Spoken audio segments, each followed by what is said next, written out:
Getting yourself and your family prepared in case of an emergency takes less time and effort than you may think. But if a disaster hits your community, having a plan for what to do and stocking up on some basic supplies can make all the difference in how safely and comfortably you make it through the crisis.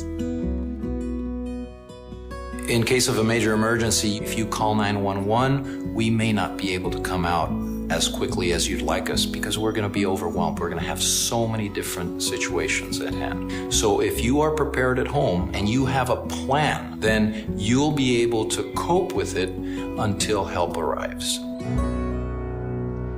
In an emergency, everything goes out the window. Your emotions, the fear factor, confusion. If everybody's aware of the plan and can execute the plan, that increases your survivability. Take a few minutes to check out the tips and tools available on ready.gov that make getting prepared easy. There are a few basics. First, learn about the types of risks that could affect your area. No matter where you live, there is a natural or man-made disaster that could strike without warning. Knowing what to do before, during, and after these types of events ahead of time will help you make an effective plan. Then, take a moment to sit with your family and decide how you will get in contact with each other, where you will go, and what you will do in the event of an emergency. Having a plan that everyone in the family is aware of can be very helpful in those situations where the family members are not in the same place. You can use the Family Emergency Plan available on ready.gov to organize family information and help you develop a plan that works for you. Identify someone locally and someone out of state who will be your contact person in case of an emergency. And learn how to send updates via text messaging to your friends and family. One of the things that we've noticed in the past during major emergencies, both the regular phone lines as well as the cell phone lines were overwhelmed. But people were still able to text message vital pieces of information in terms of location, nature of problem, or just to text to say all is well.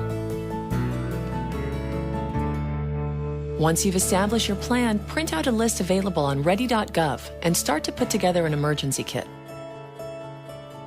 A standard emergency kit includes water, food, and medicine to sustain all members of your household for at least 3 days. Visit ready.gov for a complete list of suggested items, along with recommendations for how to prepare a family emergency plan.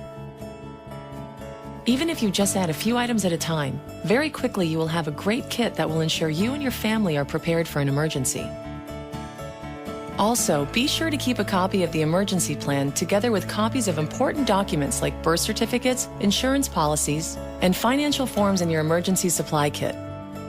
And don't forget to maintain your kit and plan throughout the year, replacing items prior to their expiration and keeping contact information current.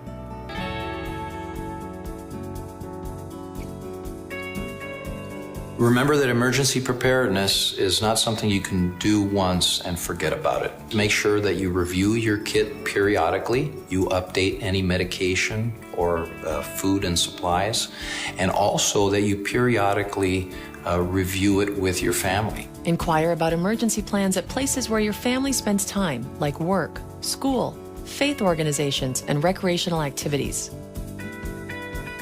Finally, get to know the local resources available in your community. Ready.gov can link you to local emergency information and contact numbers, information about sheltering and evacuation, and how to get local alerts and warnings. We can't predict where or when the next disaster will happen, but we do know that when the time comes, individuals and families who have taken even a few steps to prepare themselves will feel more confident and secure in their ability to get through it. Check out the information on ready.gov and get started today.